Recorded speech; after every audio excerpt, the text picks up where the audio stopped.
სრულიად საქართველოს კათოლიკოს პატრიარქის არჩევას ულოცავს პრემიერ-მინისტრი ირაკლი კობახიძე. ჯერა რომ თქვენი მწყესმთავრობა ჩვენი სამშობლოს მშვიდობიან ერთად და ძლიერ მომავალს მოემსახურება, წერს ირაკლი კობახიძე.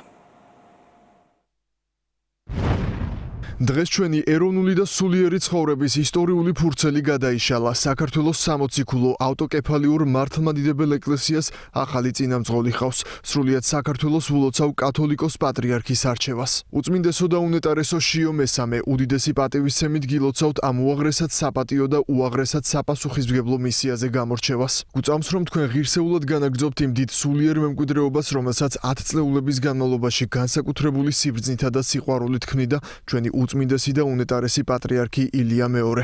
დედა ეკლესია ყოველთვის იყო საქართველოს სახელმწიფოებრიობისა და ერის სულიერი სიმტკიცის ურყევი ბურჯი. სწორედ მართლმადიდებლურმა სარწმუნოებამ შემოგვინახა ის მარადიული ფასეულობები, რამაც ჩვენი ქვეყანა დღემდე მოიყვანა. ჯერა რომ თქვენი მწყემსთავრობა ჩვენი სამშობლოს მშვიდობიან, ერთიან და ძლიერ მომავალს მოემსახურება. ღმერთი ფარავდეს ჩვენს ქვეყანას და მის ახალ სულიერ მამას.